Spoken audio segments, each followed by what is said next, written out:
This is Critical Nonsense, our high-lowbrow show about culture, science, and tech. This week, Joey asks me about making people laugh.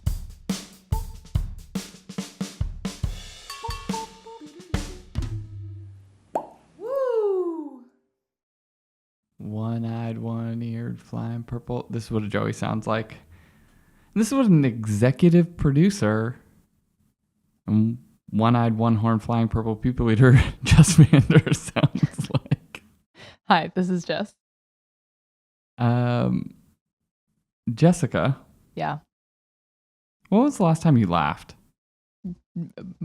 Moments ago. You're welcome. I saw something recently, and as a dad, my interest was piqued.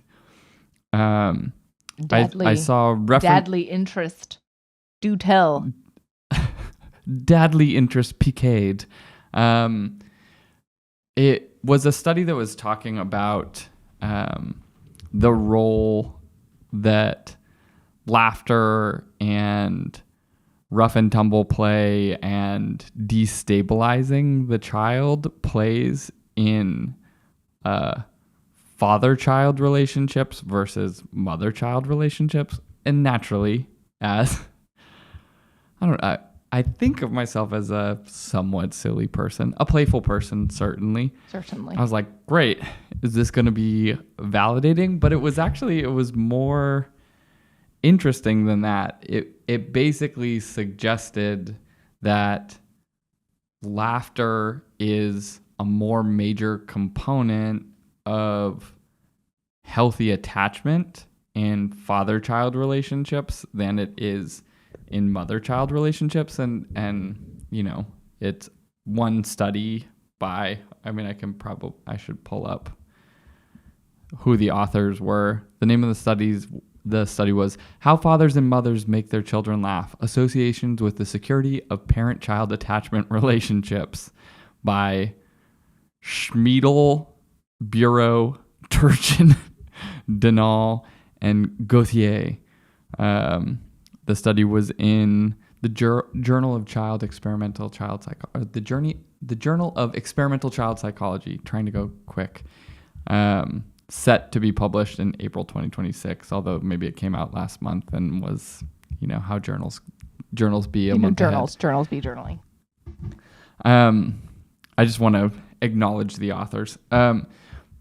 But this idea of destabilizing the child in a secure environment builds healthy relationships with dad was interesting. One, it felt validating, but it also made me think about,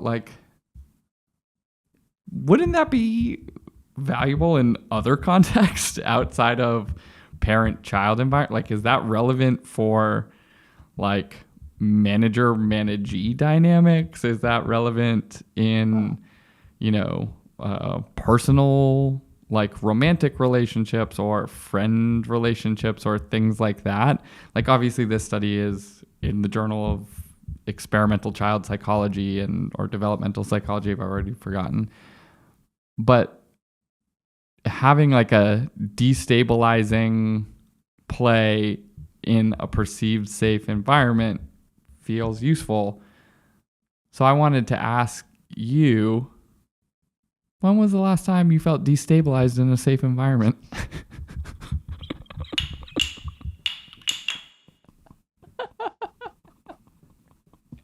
I feel like destabilized feels like such a strong word. It sounds very upsetting. And then when followed by safe, then the questions abound. I'm not sure, although as I'm starting to take a look at this paper and some of the things that might mean, at least when it comes to the other studies that they took into account before endeavoring into their own research, it is useful to have some reference examples. For example, there's they acknowledge that many studies have examined the strategies and behaviors used by parents to make their child laugh, especially when they are little, and then name a few different examples, like Whereas tactile, for example, tickling, and auditory stimuli, for example, strange noise, elicited laughter in younger infants. Social, like peekaboo, and visual, grimacing strategies were more successful as children reached closer to 12 months of age. And then as they get even older, then parents tend to show absurd behaviors like weird noise, bizarre body movements, or facial expressions to surprise their younger child. And then non-absurd behaviors like verbal interactions, playing, tickling, singing rhymes, or nursery songs. Things get, as they get even older, then we get into like pretending, talking about taboo topics like poop jokes, mislabeling, teasing, playing with concepts, using nonsense words, and things get even more and more, as you can expect, interesting. But it's all of these things is like, what is destabilizing to a few month old is like a silly face. That is helpful grounding for me. Yeah. I mean, I as like we were prepping to come into this conversation, like I was kind of realizing, obviously because you and I are talking, I'm like, I think I do this to Jess as Oh, certainly. Yeah. as like a more senior person in the organization, like, you know, in moments where we've had conversation, like even like somewhat serious conversations about growth or like sharing advice or situations like that. I'm like, I'm pretty sure like I do this with you as like a way of navigating conversations. But I know like with Chris Konya as an example, like I'm a dad, she's a mom, like you have a close relationship with her, and I bet you they feel very different. And I'm like, oh, am I just doing like dad strategies as like my manager tactics? Like, yeah, I mean, I don't know. Sir, you open up this show singing silly songs every time. Like, what are you talking about? This is just a core personality trait. Yeah. Also, the prevalence of the idea of like dad jokes as a thing, right? Like that's not totally. that is a specific concept that over the ages of both the child and the parents, certain things seem to be common. But okay, let's figure out though. I mean, the idea of this study feels like it is trying to figure out like why certain strategies or of play and laughing and safety stabilization work better for one parent versus another. And well, yeah, it seems to be suggesting that like laughter is not a requirement, but a key indicator of attachment health with dads, whereas it doesn't seem to be correlated with attachment health with moms. Can be positive, but like doesn't seem to shift things where moms are using other strategies or obviously moms play different roles in people's lives typically, or like often enough that we have, sort of societal tropes, burdens, and all of these other things that come out of it. But like this seems to be sort of indicating like there may be something consistent in that. Like to your point about dad jokes, is like dads are turning to that thing because it seems to be an important aspect of building relationships, where dads are saying cringy things in places where kids don't want you to say it, or like embarrassing your kids at like a restaurant because you think it's funny, but maybe is actually like an important point of building a relationship or something.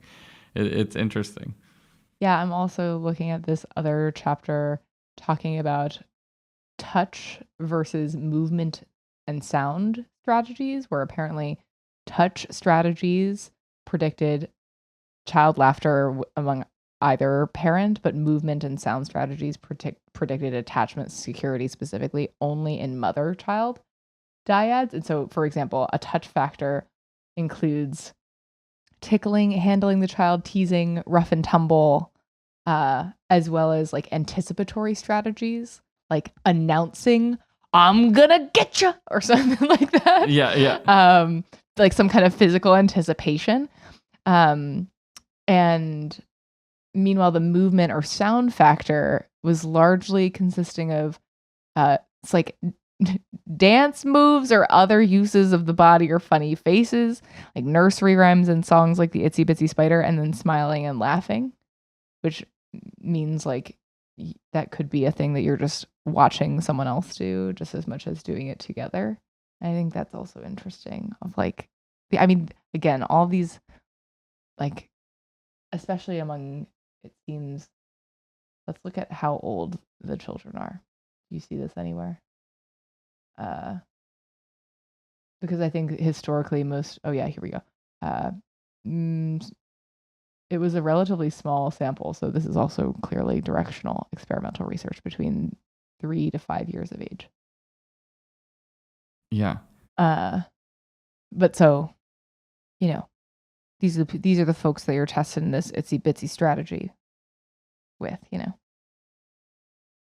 Yeah, but it is right, like the socialization and the culturalization, and particularly right, like especially in the necessary role that mothers play in early childhood, sort of like forms different expectations and roles that seem to cascade. But it makes it like, even in, I'm trying to generalize, not through scientific method, but like explore my own experience in other settings and seeing how it plays out. And like, I've had people in the past, you know, like when Alen was here, they'd be like, "He's the dad and you're the mom," to me. And I'm like, is that the role that I'm playing? Like, but it came up frequently enough where I was like, okay, sure. Like, I took no umbrage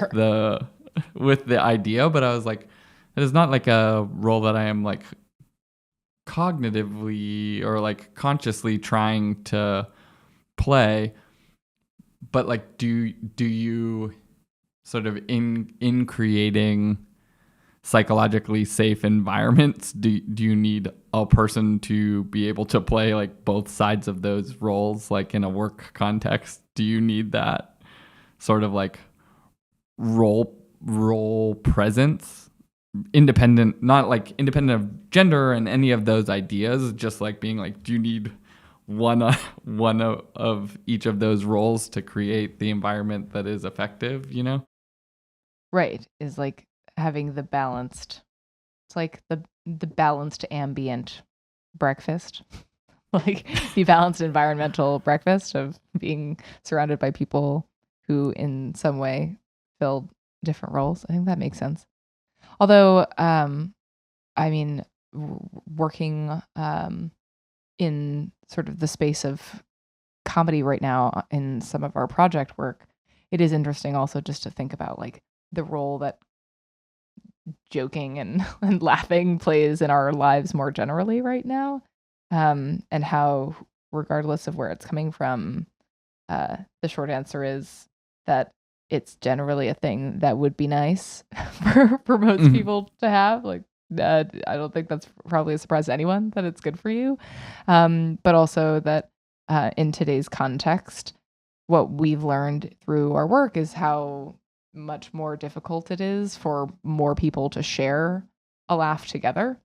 That's because like the basic idea of finding something funny is what we found in this model called benign violation theory. Shout out to Claire Choi, who's one of our senior strategists who discovered this, but like, or discovered that this exists, not that the theory is a theory.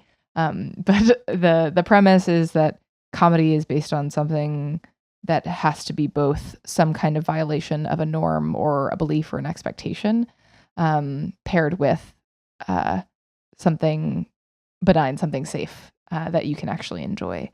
And you can think of it like, well, now that more and more people have different ideas of what is a violation, what's okay, what's not okay, and now that we have more than ever really tailored, personalized ways to have exactly something made just for you, that maybe there's plenty of things that I find funny, but far fewer things that you and I, or a group of us on a team, or me and my family might all find funny at the same time. Although I guess in this context, it seems like what we're learning is that, even in this study, parents in the same family use similar rates of certain strategies. So maybe you actually can find a way to get closer in terms of your shared ideals, or at least techniques of making each other laugh just by being around each other. But yeah, for less close groups or less formalized groups, I don't know, I thought that was really interesting of how we are navigating finding a shared sense of humor. Yeah, I think there's something really interesting in the benign violation. That's what it's called, Yeah. right? Yeah, the benign violation one, and maybe is some aspect of why comedians, like stand-up comedians in particular, are independent of like support or like if we just viewed the conversation of them like, we can't joke about anything and we can't say anything and all of those types of ideas that seems to be recurrent, even in some instances from people who haven't said a thing that feels like it is making some social violation, but that pressure, like it makes it interesting thinking about it through this lens of like, you can't, like, there are cultural moments that are saying like you can't even have a benign violation in this entire subject area, and you can imagine why they would be arguing against that. I don't have anyone specific in mind as I'm saying this, which feels like important to note that I'm not supporting or arguing against any of it, but I can through that lens, it starts to be like, oh, like we can't even make jokes over here, or we can't make jokes over here.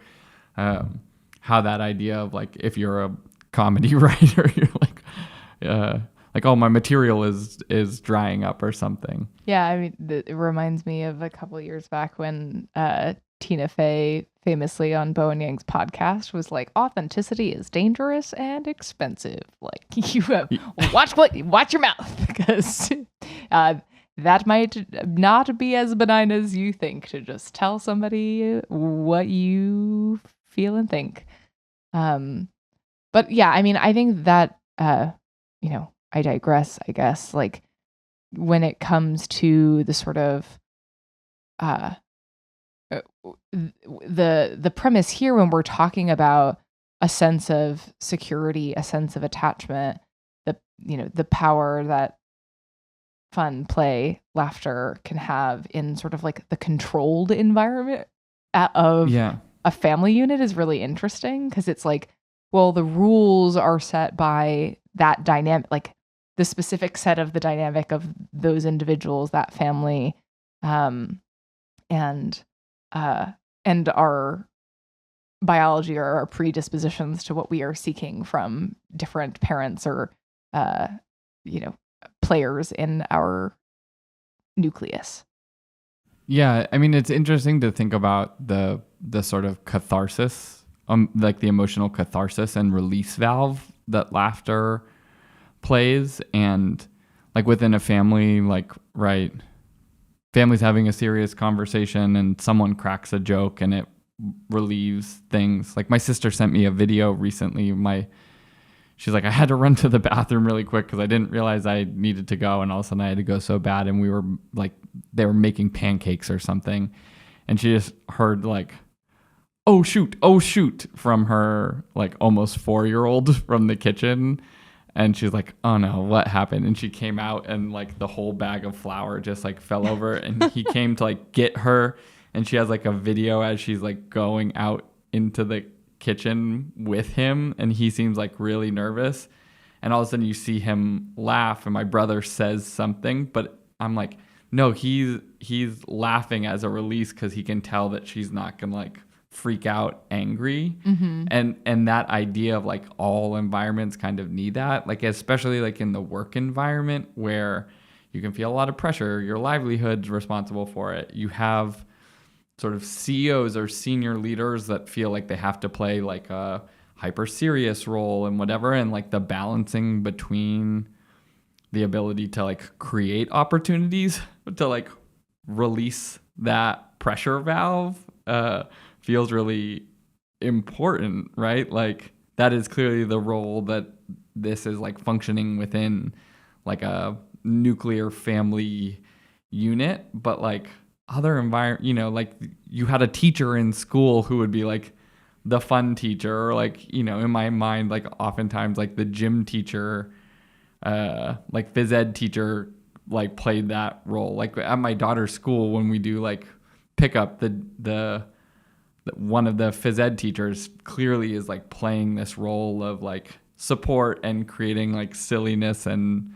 like he's also clearly like a disciplinarian within the school, but is like creating that dynamic, which is really interesting. And but as with so many things, like the work environment gets like a restrained or reduced context window for a lot of these things, because it's like you have to, the idea of like professionalism or whatever is like clearly is an important idea, but becomes like a constraining window when viewed through the lens of like humanity, or the fact that like we are social creatures or things like that. So Yeah.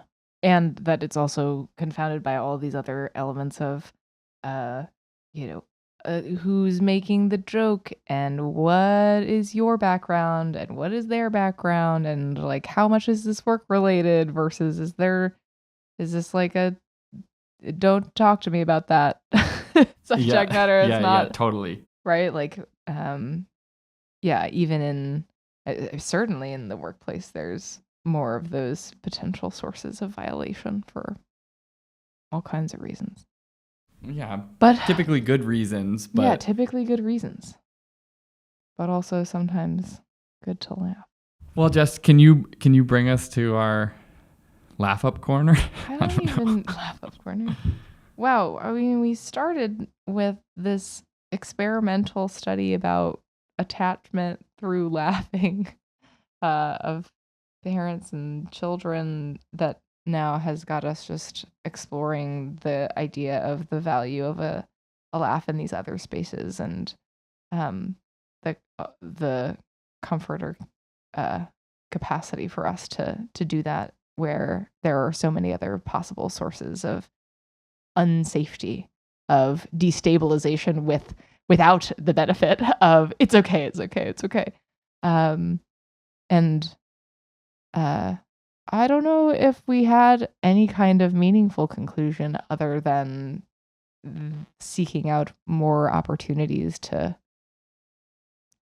give it a whirl, maybe, or maybe just don't, and then just dads do it. I don't know. I don't know. But laughing is fun. Can we do rough and tumble play at work? I'm pretty sure you can't do rough and tumble play at work. Yeah, I don't think so. If anyone from the New York State Department of Labor is listening, please give me guidance. I'm pretty sure you can't. Pretty sure you can.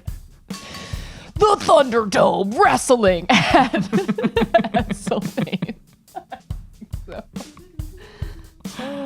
Well, we did it. Yeah.